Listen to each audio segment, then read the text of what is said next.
तो पहाड़ का कष्ट कौन झेले, हाथी के दांत दिखाने के और खाने को।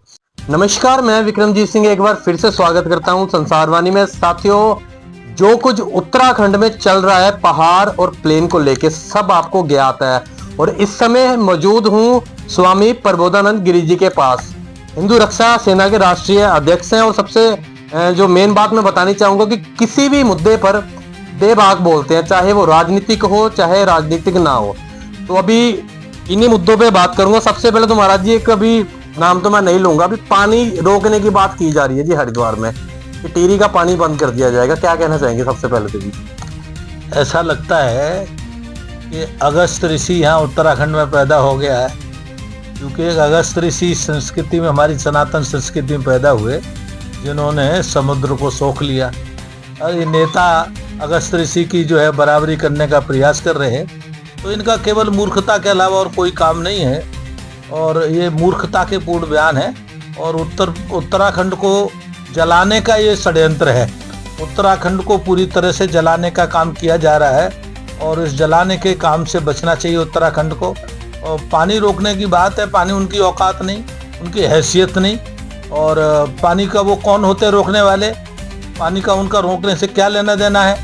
पानी के वो क्या पानी पैदा करने वाले हैं क्या, या पानी को उन्होंने पैदा किया है? ये तो केवल बदतमीजी है और सरकार को उनके खिलाफ कार्रवाई करनी चाहिए, उठा करके जेल भेजना चाहिए ऐसी बदतमीजी करने वालों के खिलाफ। और एक बात और जाननी चाहूंगा कि जिस तरह से कहा जा रहा है कि हरिद्वार को अलग कर दो, उत्तराखंड से, पहाड़ से अलग कर दो, तो क्या हरिद्वार की कोई वैल्यू नहीं है? पहाड़ को कोई लाभ नहीं है हरिद्वार से? उत्तराखंड को वास्तव में जब उत्तराखंड बनाया गया तभी भूल हुई, और इतनी बड़ी भूल हुई कि पहले ही इस मैदान के जो जिले हैं, देहरादून, उत्तराखंड और ऊधम सिंह नगर, इनको वास्तव में उत्तराखंड की तरफ नहीं देना चाहिए था। ये उत्तर प्रदेश में होने चाहिए था पहली बार। और अब हो गया तो फिर ऐसी भाषा बोलना ये ठीक नहीं है। जिनको भी है कि आप कब तक बांटते रहोगे, कब तक बांटने की राजनीति करते रहोगे? केवल बांटने की राजनीति के अलावा और कोई दूसरा काम ही नहीं इन नेताओं के पास। इन नेताओं पर देवभूमि के नाम पर, उत्तराखंड को बांटने के नाम पर कोई दूसरा काम नहीं। और इन नेताओं ने केवल अपने घर भरे, नेताओं ने अपनी सुख संपत्ति बढ़ाई, लेकिन जनता उत्तराखंड की त्राय त्राय करती है और जनता के साथ दुर्व्यवहार हो रहा है, जनता की उपेक्षा हो रही है। सारे नेता अपनी माल मलाई खाने में लगे हुए हैं। और किसी ने कहा भी बहुत बढ़िया, जो लोग उत्तराखंड के पहाड़ की बात करते हैं वह पहाड़ छोड़ करके मैदान में आके बसते हैं और फिर मैदान से दोबारा पहाड़ की तरफ देखते ही नहीं। जिस घर में वो पैदा हुए वह घर टूट गया, फूट गया, क्या हुआ उनको कुछ पता ही नहीं। गांव में रास्ता है कि नहीं है, नहीं, इसकी तो देर करते नहीं, क्योंकि जब वो मैदान की मलाई खा लेते हैं एक बार तो पहाड़ का कष्ट कौन झेले। लेकिन झूठी केवल पहाड़ की बात करते हैं, पहाड़ से उनको कोई प्रेम नहीं है। और वास्तव में अगर प्रेम होता तो कुछ तो करते पहाड़ के लिए। पहाड़ की जड़ी बूटियों को इकट्ठा ही करके पहाड़ के लोगों के लिए व्यापार देते। लेकिन पहाड़ के लोग बेचारे त्राह त्राह कर रहे हैं शिक्षा के लिए, चिकित्सा के लिए और यातायात के लिए, दुखी हैं व्यापार के लिए। और लेकिन नेता केवल डिवाइडिंग का काम करते हैं। ये वास्तव में काले नेता अंग्रेजों की औलाद हैं और इसके अलावा दूसरे कुछ नहीं है। इनसे उत्तराखंड का भला होने वाला नहीं है, ये दिखाई दे गया है पिछले 25 साल के काल में। अगर बात करो तो हरिद्वार की जनता का सबसे बड़ा सवाल ये है कि जिन नेताओं को सांसद हरिद्वार से बनाया गया था वो पहाड़ी था, लेकिन फिर भी हरिद्वार के लिए कोई बात करने को तैयार नहीं है। ना ही सांसद कर रहे हैं, ना ही कोई विधायक कर रहे हैं। क्या कहना चाहेंगे? देखने में यह आता है, चाहे कोई भी पहाड़ का नेता हो और वह पहाड़ के सारे नेता केवल मैदानी क्षेत्र में घूमते हुए दिखाई देते हैं। वहां से चुने तो जाते होंगे, लेकिन चुनने के बाद वो पहाड़ की तरफ जाके देखते ही नहीं। ये उत्तराखंड की जनता को देखना चाहिए, समझना चाहिए कि तुम जिनको उत्तराखंड के विकास के नाम पर वोट देते हो, देवभूमि के विकास के नाम पर वोट देते हो, और वो केवल मैदान में पड़े रहते हैं। और उनको मौका मिल जाए तो उत्तराखंड छोड़ देते हैं, उत्तराखंड के पहाड़ी क्षेत्र छोड़ देते हैं और यहाँ से टिकट मांगते हैं, मैदान से टिकट लेकर के यहाँ के ऐशो आराम में पड़ जाते हैं नेता। और हरिद्वार ने उत्तराखंड को 3 बड़े नेता दिए। आप आश्चर्य करेंगे, लेकिन उनको भी हरिद्वार की चिंता करने की कोई चिंता नहीं है, क्योंकि आज हरिद्वार जिहादियों की गिरफ्त में आ गया है। आज हरिद्वार नशे की गिरफ्त में आ गया है, घर घर नशा है। ड्राई एरिया होने के बाद भी नशा से त्रस्त है। भू माफिया यहाँ पर जो है आए दिन आश्रमों पर कब्जा करते हैं। गंगा माता की दुर्दशा है। गंगा के किनारे लोग मांस खाते हैं, दसारू पीते हैं, लेकिन ये नेता केवल वोट लेकर के यहाँ से पहाड़ पे चले जाते हैं। लेकिन पहाड़ पे कहते हैं हम चले गए, लेकिन रहते यही हैं। और यहाँ से अलावा यहाँ से दिल्ली जाते रहते हैं, हरिद्वार आते रहते हैं, लेकिन हरिद्वार की कोई चिंता किसी नेता को नहीं है। न तो मैदान की चिंता है, न पहाड़ की चिंता है। दोनों में से किसी की चिंता नहीं है। इनको तो एक ही चिंता है, फूट डालो, राज करो, डिवाइड करो और रूल करो, डिवाइड रूल करके और इन पर शासन करो। जैसे आपने बताया कि हरिद्वार में नशा बहुत है, तो क्या यही कारण है हरिद्वार को अलग करने का? पहाड़ में नशा नहीं है?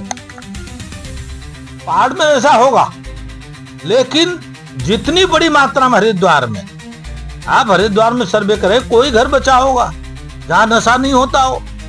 तो हरिद्वार की दुर्दशा हो गई है, और दुर्दशा का कारण केवल नेताओं का संरक्षण है। और यह नेताओं का संरक्षण हरिद्वार के लिए बड़ा दुखदायी होगा।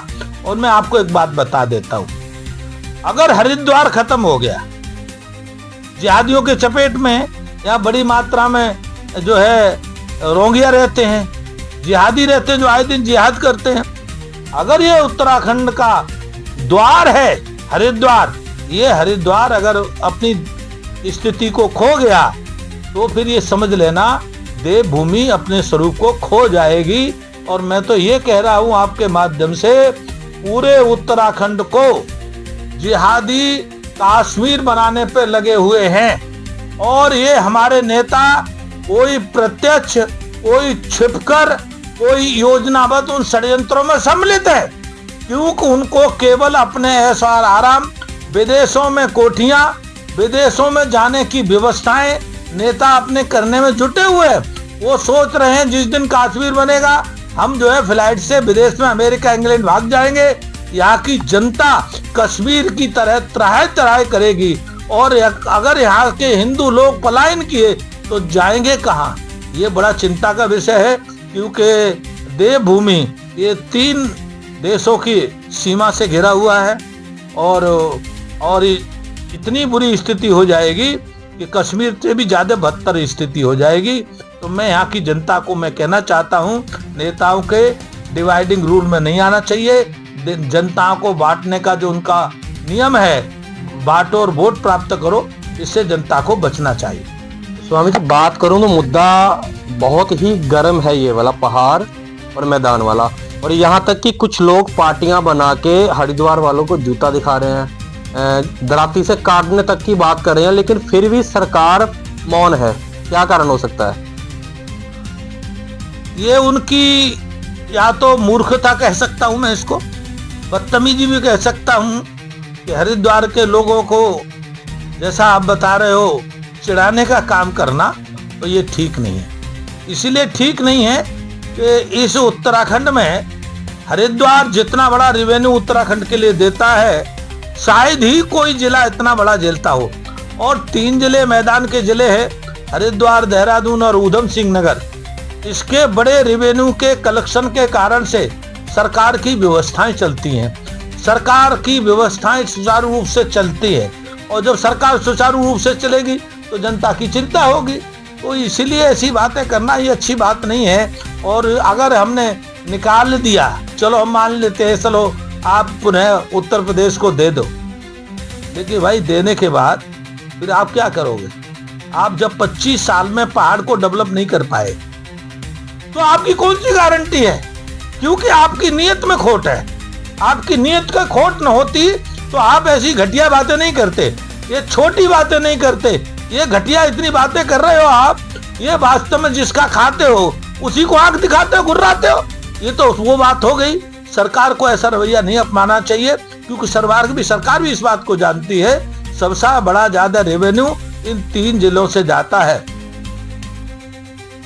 दूसरी अगर बात करूं तो विधायकगण मंत्रीगण चुप हैं, अभी चुनाव आने वाले, तो क्या जनता दोबारा से खड़ा कर लेगी नहीं फिर, अगर ये ऐसे मामलों पे नहीं बोल रहे हैं? जनता को विचार करना चाहिए और जनता को विचार ये करनी चाहिए, जो नेता तुम्हारे साथ धोखा कर रहे हैं, जो नेता आपके साथ छल कर रहे हैं, जो नेता आपको भेदभाव कर रहे हैं। जैसे विधानसभा में बहुत भयंकर मुद्दा उठा कि हरिद्वार के लोगों को मूल प्रमाण पत्र क्यों नहीं, मैदान के क्षेत्रों के साथ आप क्यों भेदभाव करते हैं? आप जब 2000 में जब बना है उत्तराखंड, तो 2000 से रहने वाले हर व्यक्ति को मूल प्रमाण पत्र दीजिए, क्यों नहीं देंगे आप? क्या विदेश से आए हैं, अमेरिका से आए हैं? और दुर्भाग्य ये है कि विदेश से आए हुए लोगों को मिल रहा है, पैसे लेकर के लोग दे रहे हैं सरकारी। उसमें कमी किसकी है, सरकार की या लोगों की है? उसमें नेताओं का संरक्षण प्राप्त है, और नेता विदेशी जो है रोंगिया आदि लोगों को सरकारी साधन उपलब्ध कराते हैं, सारी प्रकार की उनको सुख सुविधाएं मिलती हैं, उनको सारे प्रकार के उनको सर्टिफिकेट मिलते हैं, लेकिन मूल निवास परंतु उत्तराखंड या मैदान के लोगों को नहीं मिलता, हरिद्वार के लोगों को नहीं मिलता। ये दुर्भाग्यपूर्ण है। उत्तराखंड सरकार को बिना विलंब करे ये आदेश पारित करना चाहिए कि पूरे देवभूमि में रहने वाले हर व्यक्ति को मूल निवास प्रमाण पत्र बनेगा। यह बात आपकी स्वागत योग्य है। जो व्यक्ति 2000 में जब बना था, जो परिवार 2000 में यहाँ रहता है से रह रहा है, यह पता कर लीजिए, और वो रह रहा है तो उसका अधिकारी है। और मूल प्रमाण पत्र के अभाव में लोगों की प्रगति नहीं हो रही, लोग उच्च शिक्षा प्राप्त करने में उनको दिक्कत है, और ऊंचे प्रकार की नौकरियां प्राप्त करने में दिक्कत है। तो ये तो जिम्मेदारी है सरकार की कि सबको मूल प्रमाण पत्र मिले, और नहीं तो ये भेदभाव ज्यादा चला तो ये अच्छी बात नहीं है कि पहाड़ और मैदान की बात करना। क्यों अच्छी बात नहीं है? ये देवभूमि है और देवभूमि सभी को स्वीकार करती है। देवभूमि ने सबको संरक्षण दिया है। संरक्षण इतना ये पता है इस बात, देवभूमि में कौन लोग बसे हुए, जिन्होंने मुगलों के समय युद्ध किया, और ऐसा युद्ध किया कि उनके मुगलों के दांत खट्टे हो गए, और वो आके अपनी अस्मिता को उन्होंने नहीं बेचा, उन्होंने मुगलों से समझौता नहीं किया, और पहाड़ में दुर्गम क्षेत्रों में वनों में रहे वो, और उन्होंने रह करके इसकी, तो मैं ये कहता हूँ अपने पूर्वजों से सीख लो। आपके पूर्वज जब बहुत दुर्व्यवस्था थी तब पहाड़ में रहे, आज आप पहाड़ छोड़ रहे हो, आप खुद ही पलायन कर रहे हो, और पलायन करके आप पहाड़ की बात कर रहे हो। ये तो भाई है कि जो है हाथी के दांत दिखाने के और खाने के। मैं तो सभी से निवेदन करूंगा, आप मैदान में आते हैं कोई बात नहीं, मैदान भी आपका है, पहाड़ भी आपका है, और पहाड़ और मैदान अलग नहीं है। क्योंकि आप देखते हैं यहाँ से पहाड़ मैदान से और उत्तराखंड के छोर तक है, तो आप पहाड़ अलग कैसे कर देंगे? हरिद्वार में क्या पहाड़ है नहीं क्या? आप ऐसी बात करना ये ठीक नहीं है। और हरिद्वार में भी पहाड़ है, और पहाड़ में भी पहाड़ है, मैदान में भी पहाड़ है, पहाड़ में भी पहाड़ है। तो ऐसी भाषा किसी को द्वारा की जा रही है, अनुचित है, उस पर विराम लगाए। अगर मान जी बात करूं तो हरिद्वार के निवासियों द्वारा जो भी पहाड़ के निवासियों द्वारा टिप्पणी या जो भी बोला जा रहा है, बोली जा रही है, लेकिन फिर भी कुछ ऐसा जवाब नहीं दिया गया टारगेट करने वाला, चैलेंज करने वाला। मैदानी निवासी फिर भी यही कह रहे हैं कि हम हर तरह से आपके साथ हैं, आपका सहयोग करेंगे हर तरह से। क्या कहना चाहेंगे? उनका बड़प्पन है या क्या कहना चाहेंगे? नहीं, मैं हरिद्वार, देहरादून और ऊधम सिंह नगर के लोगों का बड़प्पन है, और वो उनको बड़प्पन बनाए रखना चाहिए। क्योंकि बड़प्पन मैं इसलिए कहता हूँ, एक बार भी हरिद्वार को उत्तराखंड से अलग करने की मांग उठी थी सपा के द्वारा, और उसका सपा का सांसद भी हुआ, लेकिन लोगों ने उसे हृदय में नहीं बांधा, गुत्थी नहीं बांधी, और गुत्थी बांधी होती तो पहाड़ के लोगों का स्वागत नहीं करते। मैदान के लोगों ने पहाड़ के लोगों को स्वागत किया, और करना चाहिए, आगे भी करें। लेकिन ये जो कुछ टटपुंजिया नेता हैं जो ये कहते हैं कि पहाड़ी पहाड़ पर जाओ, मैदानी मैदान में जाओ, ये टटपुंजिया नेता है। इन टटपुंजिया नेताओं का सरकार को इलाज करना चाहिए, और जो भेदभाव डालते हैं, फूट डालते हैं, इनका बिना विलंब के इलाज करना चाहिए। और जो उत्तराखंड के जो मैदान के क्षेत्र के लोग हैं, वो पूरी जो है अपनी तन्मयता के साथ पूरे भारत से आने वालों का स्वागत करते हैं, हमारे पहाड़ से आने वाले लोगों का स्वागत करते हैं। और ये हरिद्वार तो ऐसा है, वास्तव में सब तीर्थों का तीर्थ है, तो तीर्थ का तो स्वभाव होता है सब पर कल्याण करना, तो ये स्वभाव बनाए रखना ही वास्तव में उत्तराखंड के और हरिद्वार के लोगों का प्रेम का प्रदर्शन है। जिन नेताओं की आप बात कर रहे हैं तो सवाल ये भी है कि उनको संरक्षण देने वाला कौन है, क्योंकि ऐसा तो है नहीं, क्योंकि घर घर में पता है आज उत्तराखंड में क्या चल रहा है। तो ऐसा तो है नहीं है कि नेता लोगों को, यहाँ बात करूं अगर पुष्कर सिंह धामी का भी कोई जवाब नहीं आया इस बात पे, संरक्षण देने वाला कौन है फिर उन्हें? पुष्कर सिंह धामी को ऐसी परिस्थिति में मौन रहना ये अच्छा संकेत नहीं है। इसलिए रह रहे कि पहाड़ी है, वो पहाड़ी के खिलाफ नहीं बोलेंगे। नहीं, अगर पुष्कर सिंह धामी को हम पहाड़ी नहीं मानते, हम उनको देवभूमि का एक सपूत मानते हैं, भारत का सपूत मानते हैं, लेकिन पता नहीं किस कारण से उन्होंने संज्ञान में नहीं ले पाए और उन्होंने बोला नहीं। उनको साफ साफ कहना चाहिए कि पूरी देवभूमि हमारी है और हम पूरे देवभूमि के हैं, और कहीं कहीं किसी के साथ अन्याय हो रहा है तो हम अन्याय नहीं होने देंगे। और मुझे भरोसा है कि श्री पुष्कर सिंह धामी किसी के साथ अन्याय नहीं होने देंगे। मैदान के लोगों के साथ जो अन्याय हो रहा है उस पर वो ध्यान देंगे, और मुझे पूरा भरोसा है पुष्कर सिंह धामी ने जैसा काम किया है वास्तव में प्रशंसनीय काम किया है। उस व्यक्ति ने केवल उत्तराखंड में एक व्यक्ति 25 साल में हुआ जिसे पुष्कर सिंह धामी कहते हैं, जिस व्यक्ति ने लैंड जिहाद जैसा कठिन विषय उठाया, उसका पालन कराया। और आप कल्पना करिए उन लैंड जिहादी लोगों से छुड़ाना जमीन बहुत कठिन काम है, और मुझे मालूम है कि इस कठिन काम को, ये तो बहुत कठिन काम भी नहीं है, मूल निवास की बात है, और उनको बिना विलंब करे सरकारी आदेश पारित करना चाहिए कि सभी लोगों को मूल निवास प्रमाण पत्र मिले, और मैदान के लोगों का जैसे देवभूमि में सब लोगों का सम्मान होता है उसी प्रकार सरकार में सम्मान होगा, ऐसा उन्हें मुख्यमंत्री जी को बोलना चाहिए। स्वामी जी, आखिरी सवाल के अब क्या कहना चाहेंगे जो हरिद्वार को गलत बोल रहे हैं या फूट डालने की कोशिश कर रहे हैं मैदानी और पर्वतियों में? हरिद्वार के लोगों को तो मैं ये कहूंगा कि देवभूमि की पहचान हरिद्वार से है, क्योंकि देवभूमि कोई जाएगा तो पहले हरिद्वार जाएगा, और हरिद्वार आज का तीर्थ नहीं, अनादिकाल का तीर्थ है। तो हरिद्वार के लोगों को बड़ी सावधानी पूर्वक इन नेताओं को सबक सिखाना चाहिए जो आपको मैदानी और पहाड़ी के रूप में बांटना चाहते हैं। और हमने तो सुना था जो विधानसभा की अध्यक्ष हैं रीतू खंडूरी जी ने कहा है सभी उत्तराखंडी है, सभी देवभूमि के हैं, चाहे वो मैदान में रहते हैं चाहे पहाड़ में रहते हैं। ऐसी भाषा ठीक नहीं है। सबक आपने बोला सिखाना चाहिए हरिद्वार वासियों को, किस तरीके से बताएंगे? सरकार के बहुत बहुत अधिकार है, सरकार को उन अधिकारों का प्रयोग करना चाहिए जो ऐसी भाषा बोलते हैं, और उनको बुलाना चाहिए कि आप ये क्या बोल रहे हैं। आप अगर हरिद्वार के मैदान में रहते हैं तो हरिद्वार में गंगा जी के किनारे से हिमालय जाता है, तो क्या उसमें पैर नहीं रखेंगे आप? कैसी बेहूदी की बात है, क्या आप उसके पास से नहीं निकलेंगे? तो ये कौन सी बात कह रहे हैं? आपको वहां जाना ही पड़ेगा, आपको पहाड़ पे भी जाना पड़ेगा। और पहाड़ और मैदान की भी बात सुन लो, हर पहाड़ में मैदान है, ऐसा कोई पहाड़ का क्षेत्र नहीं है जहां मैदानी क्षेत्र नहीं है, और ऐसा कोई मैदानी क्षेत्र नहीं है जहां पहाड़ नहीं है। देवभूमि में हर मैदानी क्षेत्र में पहाड़ है और हर पहाड़ क्षेत्र में मैदानी है। हरिद्वार अलग कैसे हो गया उत्तराखंड से? नहीं, हरिद्वार अलग है भी नहीं और अलग होना भी नहीं चाहिए।